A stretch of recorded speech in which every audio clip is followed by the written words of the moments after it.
Niyanig ng magnitude 6 na lindol ang iba't ibang bahagi ng Visayas at naramdaman din ang pagyanig sa ilang bahagi ng Bicol Region at Mindanao. Ayon po sa FIVOX, asahan pang madaragdagan ang mga aftershocks. Saksi, si Nico Sereno ng GMA Regional TV.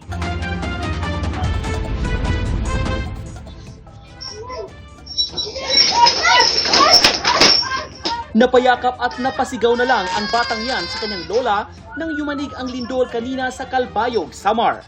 Ang binatilyo sa video, kumuha ng unan at nilagay sa ulo ng kanyang ina para protektahan ito sa kasila sabay-sabay lumabas. Kapansin-pansin ding di mapakali ang mga alaga nilang aso.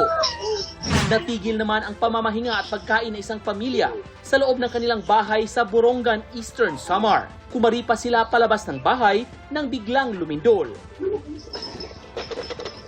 Kasunod nito, pahirapan na raw ang signal ayon sa uploader. Ate, pupunutan din. Sa isang restaurant sa bayan ng Dolores, naugarin ang mga computer. Ito po yung sitwasyon namin. Nagtumbahan naman ang mga paninda sa sari-sari store sa bayan ng Taft matapos ang pagyanig. Yung tindahan namin, oh, ang daming natumba. Ang krus sa San Pedro Calungsod Parish natumba at nasira rin. Kasunod ng lindol, nagsuspindi ng pasok sa trabaho at eskwelahan sa Eastern Samar. Nadama rin ang lindol sa Tacloban City. Nabalot sa takot ang mga estudyante na nasa ikalimang palapag ng isang gusali. Ligtas naman sila at mga staff sa gusali. Ayon sa FIVOX, magnitude 6 ang lindol na tumama kaninang pasado alas 2 ng hapon. Naitala ang sentro nito sa San Julian, Eastern Samar. Intensity 6 ang naitala sa mga bayan ng San Julian at Salcedo. Intensity 5 sa Canavid, Sulap at Taft. Umabot ang pagyanig hanggang sa iba pang bahagi ng Samar Provinces, Leyte Provinces hanggang sa Dinagat Islands sa Mindanao. Gayon din sa Sorsogon sa Bicol Region na nagtala ng Intensity 3. Ilang bahagi ng Bicol, Visayas at Mindanao ang nagtala ng Intensity 2 at Intensity 1. Mag-expect tayo ng aftershock. It was felt in Eastern Samar and it was also felt as far as Southern Leyte and Cebu. Kapag intensity 5 kasi, wala pa tayong in-expect na damage dito. Ako si Nico Sereno ng GMA Regional TV, ang inyong saksi. Binulabog po ng rambol at malakas na putok na galing umano sa baril ang isang basketball game sa Iloilo. Itinuturong nagpaputok ng baril ang punong barangay, bagay na kanyang itinanggi. Saksi, si Eileen Pedreso ng GMA Regional TV. Ilang beses nang pumito ang referee para awatin ang mga player na nagkakainitan sa basketball game sa New Lucena, Iloilo nitong Sabado ng gabi. Sa kalagitnaan ng rambulan, narinig ang malakas na putok na pinaniniwalaang galing sa baril. Ilang sandali pa ay may dumaan na lalaki na kakap at may bitbit na baril. Ito raw ang punong barangay sa barangay Hilicon Western, New Lucena. Siya rin ang itinuturong nagpaputok ng baril. Pinuntahan ng pulisya ang opisyal noong gabing iyon, ngunit hindi natunton. Kinaumagahan na nagpaliwanag ang opisyal at mariing itinanggi na siya ang nagpaputok ng baril. Version is sang nagrenambol na nakita niya nakabati siya sang lupok. So gindali-dali niya kuha ang armasman kag magkadto dito kay ang assumption niya is may lupok, may mga armas ang mga tao na involved sa rambol. Wala namang nasaktan sa gulo. Nakipag-ugnayan din ng GMA Regional TV sa punong barangay pero hindi siya nagbigay ng pahayag. Sinabi pa ng pulisya may mga dokumento ang baril na kapitan pero sasampahan pa rin siya ng reklamong paglabag sa permit to carry firearms. Pwede rin siyang maharap sa reklamong illegal discharge of firearms kung sakaling may tatayong testigo laban sa kanya. Sa ngayon hindi muna inaresto ang kapitan dahil wala pang sapat na ebidensya. Iniimbestigahan din ng DILG ang naturang insidente. Ako si Eileen Pedreso ng GMA Regional TV, ang inyong saksi.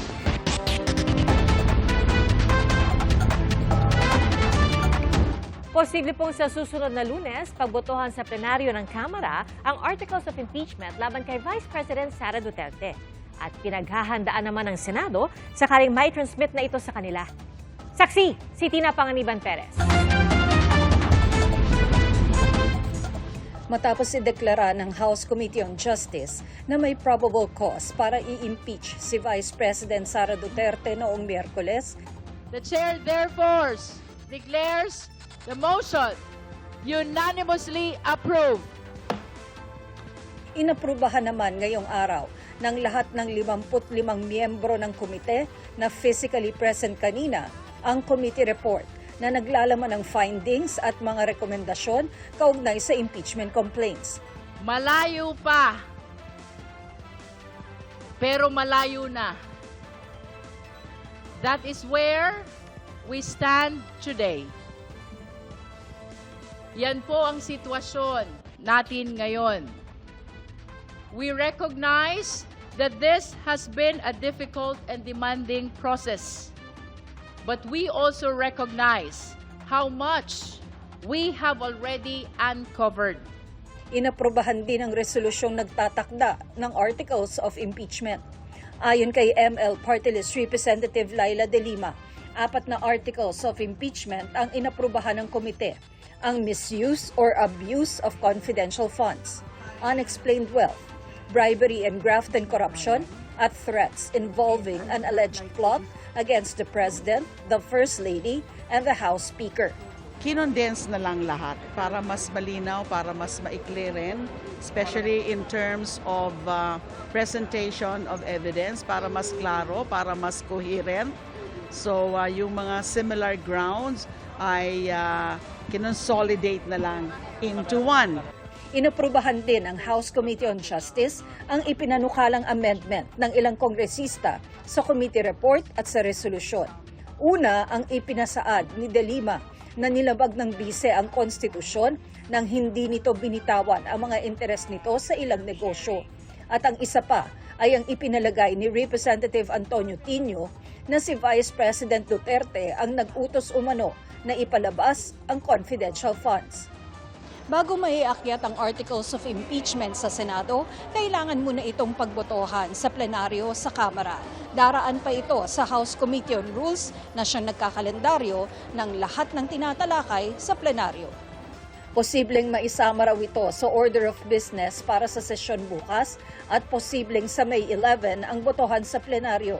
Ayon kay House Senior Deputy Majority Leader Lawrence Defensor na miyembro ng House Committee on Rules at ex-officio member ng House Committee on Justice. 1/3 ng lahat ng kongresista o 106 na boto ang kailangan para maaprubahan ang Articles of Impeachment. If the Vice President is guilty, let the truth convict her. If she is innocent, let the process clear her. But let it be done through the light of justice, not the shadows of silence. Oras na may transmit ng Kamara ang Articles of Impeachment sa Senado, iginiit ni Senate President Tito Soto na iko-convene agad ang Senate Impeachment Court. We've been doing our best to be ready. The Senate will do its job. Si Senador Robin Padilla, tututulan daw agad ang pag-convene ng impeachment court. Di ba ang papel naman ng minority to oppose? Hindi lang impeachment. Lahat ng bagay dito, ang trabaho namin ay i-oppose. So sana wag kaming pagbintangan. Kapag kami ay nag-oppose, wag kaming sabihan na kami ay bias. Kanina nagkaroon ng caucus ang Senate minority. Pero hindi raw napag-usapan ng tungkol sa impeachment ayon kay Minority Leader Senador Alan Peter Cayetano dahil kulang ang mga miyembrong dumalo. We'll follow all the rules and the procedures, di ba? Yung guided naman kami lahat dahil maraming mga abogado sa minority. So kung ano yung tama, ano yung rules, anong konstitusyon, anong batas, susundin namin. I have said it time and again na ayoko ng impeachment. But since mukhang aakyat siya. Wala tayong magawa. Well, inaabangan na namin at palagay ko 106 votes, madaling makuha. So ina-expect na namin, pinagpaparangan.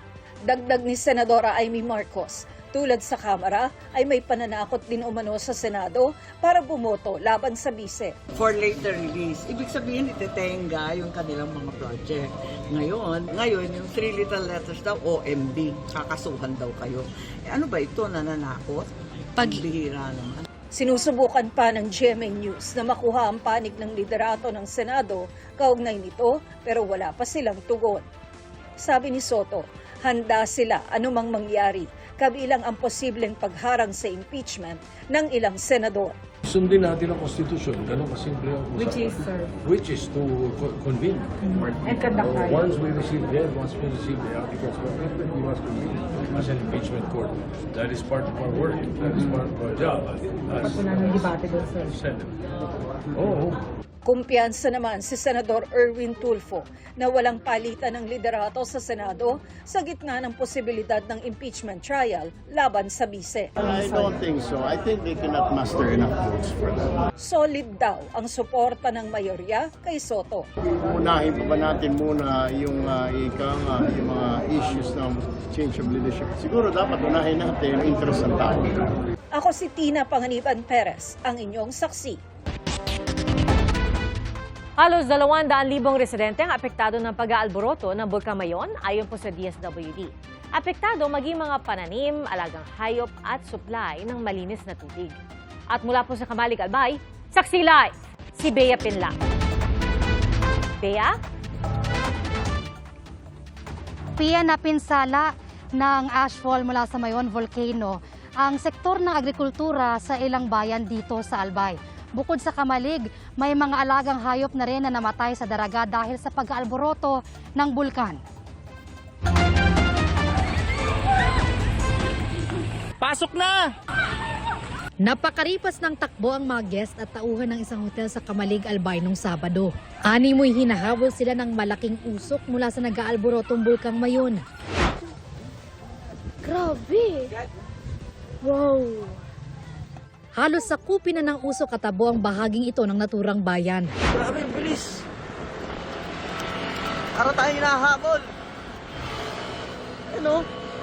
Ang bilis ng gapang, guys! Napaharurot naman ang motoristang ito na binabagtas ang Kamalig Bypass Road nang makita ang tila pader ng usok at abo mula sa bulkan. Si Kenneth na tumatakbo roon kasama ang mga kaibigan, nabalot din ng takot. Pag tingin namin sa likod, ang itim na po ng usok noon. Doon na kami nagmadaling tumakbo. Tingin ko anytime lalamunin na lang kami ng ash. Ligtas naman silang nakauwi sa tulong ng isang residente na nagpasakay sa kanila. Sa kapal ng usok na ibinuga ng bulkan, halos hindi na ito matanaw. Hanggang sa tila umulan ng abo, kaya hindi na halos maaninag ang daanan. Pati ang helmet ng rider na ito, nabalot ng abo. Grabe guys, ang alikabok! Wala nang makita, zero visibility na! Sa paanan ng bulkang Mayon sa Barangay Anoling, tumambad ang mga pananim na balot ng abo. Malapit na raw sana nila itong anihin. Amo di ang grabe. Nagkaparantay. Naikura na barang sa tanam. No boss. Ya di. Talagang di so grabe. Nangamatay rin ang ilang alagang hayop. Napaiyak na lang ako kasi wala kami ibang inaasahan. Nasunog lahat. Kaya wala na. Kasi siguro ang mahirap sa amin yung dyan lang kami umaasa. Tapos siyempre may mga nag-aaral kaming anak na mahirap siguro sa isang tulad namin na dyan lang kumukuha ng kabuhayan. Hanggang ngayon, hindi pa nila malapitan ang mga taniman nilang nasa permanent danger zone. Hindi naman namin naisip na nasa peligro kami.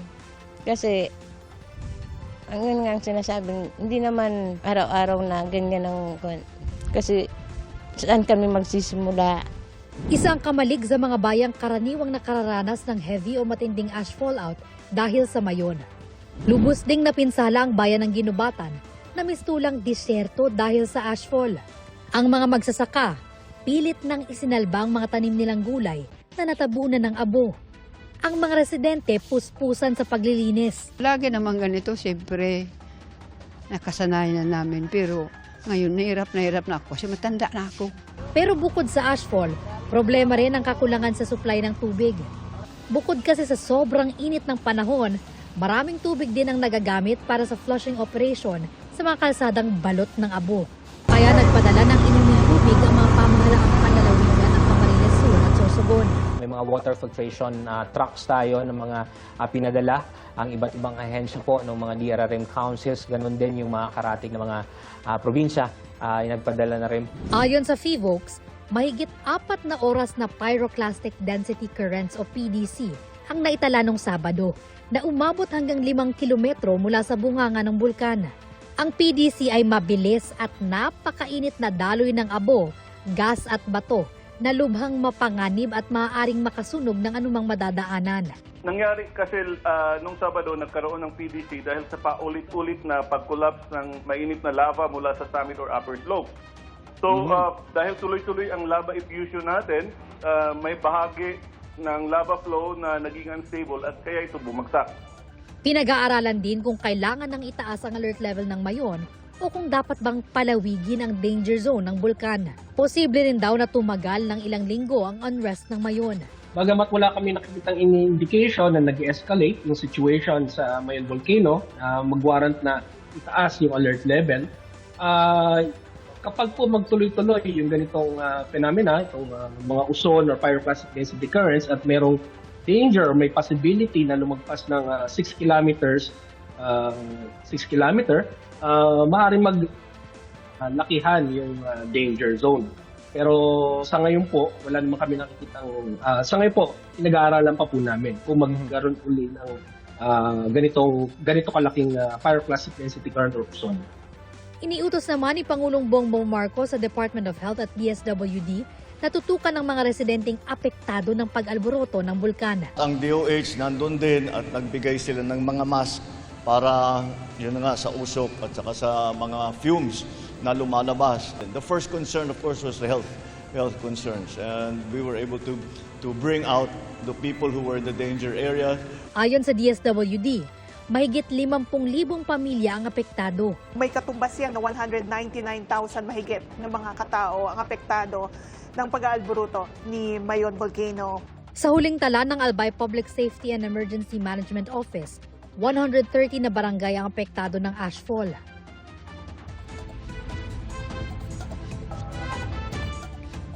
Piya sa tala ng mga otoridad, halos 200 individual ang apektado sa ashfall. Mahigit 4,000 sa kanila ang inilikas. Live mula rito sa Kamalig, Albay, ako si Bea Pinlac, ang inyong saksi. Taas presyo sa gasolina at diesel at bawas presyo naman sa kerosene ang sasalubong sa mga consumer bukas. At may pagtaas din sa presyo ng LPG ngayong Mayo ayon sa Department of Energy. Saksi, si Marie Zumali. Matapos ng 3 sunod na linggong rollback, taas presyo naman ang itinakdang ipatutupad sa diesel ngayong linggo. Ayon sa Department of Energy, 2 pesos and 66 centavos kada litro ang taas presyo sa diesel, 2 pesos and 21 centavos kada litro naman ang taas presyo sa gasolina. Ang good news, may bawas presyo sa kerosene, napapatak sa 3 pesos and 53 centavos. Sa LPG naman inaasahan magtataas presyo ng 1 peso and 22 centavos kada kilogram o 13 pesos and 42 centavos kada 11 kilogram na tangke. Gayunman, may mga kumpanya ng LPG na nagpatupad ng rollback. Ayon sa DOE, hindi maaaring magpatupad ang mga oil company ng presyong mas mataas sa itinakdang adjustment ng kagawaran, pero maaari sila magpataw ng mas mababang presyo.